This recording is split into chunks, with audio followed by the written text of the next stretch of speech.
Cuando hablamos de tecnologías para la creatividad, hablamos de lo que antes se llamaban técnicas para creatividad, que eran procedimientos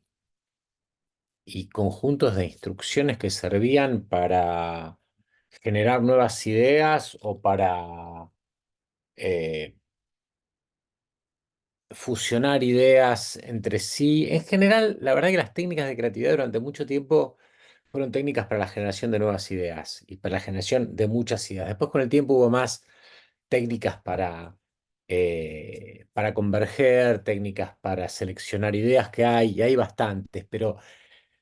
hay libros completos de técnicas para producir ideas. Y en general, cuando se habla de una técnica para fomentar la creatividad, en general se habla de técnicas para producir muchas ideas. Bueno, ahora se habla de tecnologías porque se incluyen también todo lo que es la tecnología digital para, eh, para ayudar y para complementar todo esto, todas las tecnologías digitales que ayudan a todo esto. Pero básicamente cubrimos una gran parte de lo que son las técnicas de creatividad. Las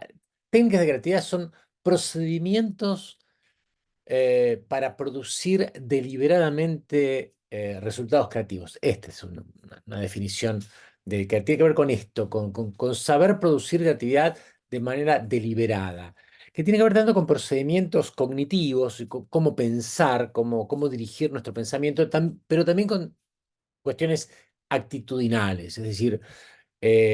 cuando uno utiliza una técnica de creatividad para generar muchas ideas, también de alguna manera está mejorando su capacidad de aceptar estas nuevas ideas. Entra dentro de lo que se llama educación para la creatividad, que incluye como estos dos aspectos. Por un lado, el conocimiento y la aplicación de técnicas, y por otro lado, el desarrollo de actitudes para la aplicación de estas técnicas. Lo que sucede es que cuando uno aprende a usar técnicas de creatividad y se acostumbra al uso de técnicas de creatividad hasta que se convierte en una especie de hábito, como que esas mismas procedimientos te van generando actitudes distintas, porque vos te das cuenta que qué sé yo, no sé, si usas una técnica de fusión de ideas o utilizas una técnica como el mind mapping, que es una técnica mind mapping para comenzar a pensar un problema,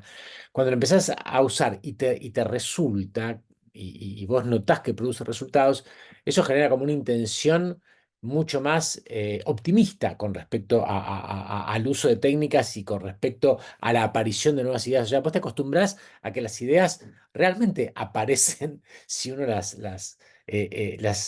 invita con ciertos procedimientos deliberados. Podemos dividirlas en cuatro aspectos, con lo cual cubrimos mucho de lo que son las técnicas para creatividad. Lo primero son técnicas que tienen que ver con incubar, cómo se incuban las ideas, es decir, qué cosas haces de todo tipo, desde actividades hasta tareas concretas, hasta procedimientos que tienen que ver con cómo pensar o con cómo escribir o con cómo dibujar para incubar ideas. Y acá tenés un montón de técnicas offline, que acá lo lindo es que sean offline, que tiene que ver con esto desde el journaling, que es hacer diarios para ir registrando insights, ideas que se te ocurran, hasta generación junto a otros de ideas por medio de gráficos, lo que se llama el gamestorming, o pues, miles, hasta a veces incluso hasta técnicas de mindfulness que permiten incubar y generar nuevas percepciones. Y por el otro lado, todo lo que es la incubación por medio de todo tipo de aplicaciones que ayudan a la creatividad o que favorecen a la creatividad, que muchas de ellas están asociadas a las distintas inteligencias. Hay un precioso trabajo que se podría hacer, que de hecho cuando yo trabajo en cursos de creatividad concretos, lo hago, que tiene que ver con aplicaciones que ayudan a la creatividad desde lo naturalista, desde lo lingüístico, de lo kinestésico, desde de lo naturalista, desde lo interpersonal. Es decir, offline u online podés favorecer la incubación de ideas de diferentes formas. El tema de la conexión, que es un segundo punto, conexión de ideas, en las empresas es fundamental, que es cómo se conectan ideas, es decir, cómo ideas que están en otro lado empiezan a ayudarte. Y esto se hace a través de lo que es las analogías. eh, Acá el ejemplo que se visualiza tiene que ver más con la llamada biónica, que es la aplicación de conceptos del mundo natural llevado a conceptos técnicos o artificiales, ¿no? Como acá el formato de la cabeza del pájaro se puede, que para volar se puede llevar a un tren bala y este tipo de cosas, que son analogías que las encontrás a través de temas como el benchmarking, por ejemplo, que tiene que ver con la capacidad de utilizar patrones que ves en otros lados, llevarlos a tu propia realidad. Bueno, hay todo un trabajo que se puede hacer con esto que va desde el benchmarking, que es lo más simple, que es buscar las mejores prácticas y replicarlas, hasta la aplicación de métodos cinécticos, de una técnica llamada cinéctica, que tiene que ver con inspirarte en diferentes tipos de mundos metafóricos y a partir de ahí, bueno, todo un mundo acá que tiene que ver con la adaptación a tu realidad de ideas de otros lados, hasta lo contrario, que es ir a buscar la novedad de otros lados y hacer este salto, ¿no? Analógico, que tiene que ver con el cool hunting, que tiene que ver con la búsqueda de tendencias, con la comprensión de estas tendencias, que hoy en día se hace el llamado cool hunting 2.0, que es digital y es el encontrar tendencias en el mundo digital. Entonces, ya sea dando saltos analógicos, así se le llama en actividades como el cool hunting, o tendiendo puentes analógicos como las actividades tipo benchmarking, acá tenés un enorme mundo de técnicas y tecnologías para poder conectar distintos mundos para producir novedades en donde a vos te interesen, los problemas que te interesan, en los desafíos que te interesan, en las áreas que te interesan, en las industrias, en los negocios, en las empresas que te interesan. Lo otro es el tema de la fusión, cómo mezclás, cómo combinás, cómo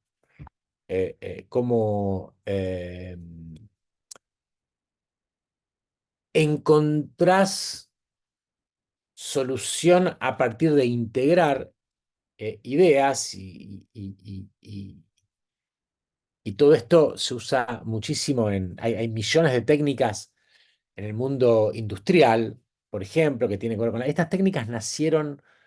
en la década del 60, 50, 60, básicamente década del 60, 70, que fueron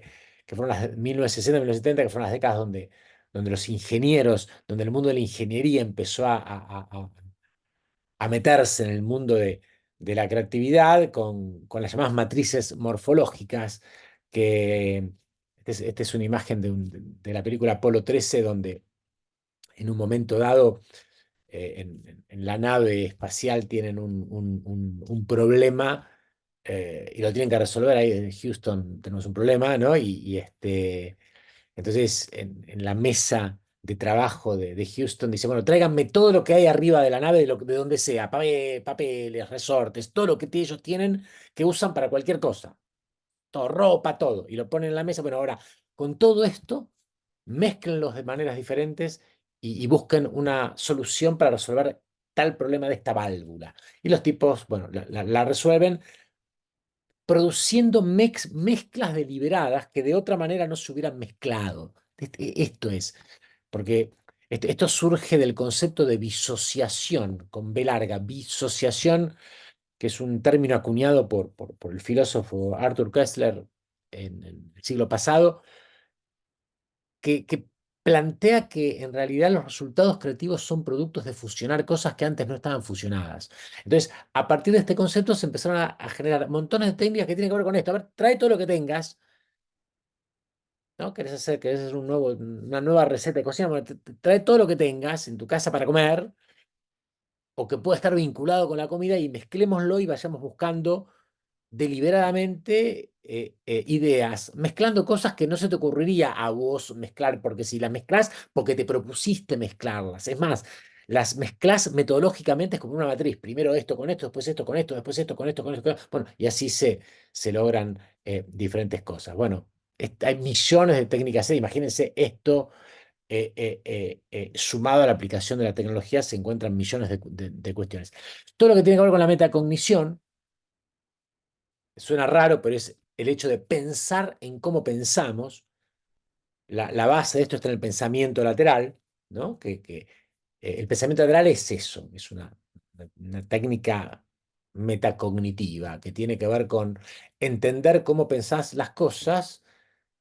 y deliberadamente, de nuevo acá la palabra deliberada es clave, modificar esa manera que vos tenés de pensar para encontrar ¿cuál es la mitad de 8? Bueno, la mitad es 4, pero si yo me estoy dando cuenta que estoy viendo al 8 como un número, ¿no? ¿Qué pasa si en vez de verlo un número lo veo como una figura y veo el 8 como un dibujito? Y bueno, si yo parto la mitad de ese dibujito, me queda un 0 y me queda, o una O, o un redondel, y la mitad de 8 pasaría a ser 0, o una O, o si en vez de verlo como una figura, lo veo como una palabra, la mitad de 8 es O, C, O, H, O, porque parto la palabra al medio. No son soluciones interesantes, bueno, pero me permiten a mí abrir la cabeza, como se dice comúnmente, pensar fuera de la caja, que el término fue acuñado ahí, pensar lateralmente, revisando mis maneras de pensar. Entonces, a través de lo que tiene que ver con la incubación de ideas, con la conexión de ideas, con la fusión de ideas o con la metacognición, hay montones de técnicas que se pueden aprender y acá la palabra aprendizaje es clave, clave. Se puede aprender eh, eh, y empezar a provocar la creatividad. Las primeras maneras de aprender creatividad, después hubo otras, pero las primeras que involucran otros aspectos, pero las primeras maneras de lo que se llama el aprendizaje de la creatividad tuvieron que ver y siguen teniendo que ver con aprender este tipo de técnicas, este tipo de herramientas de las cuales hay un montón.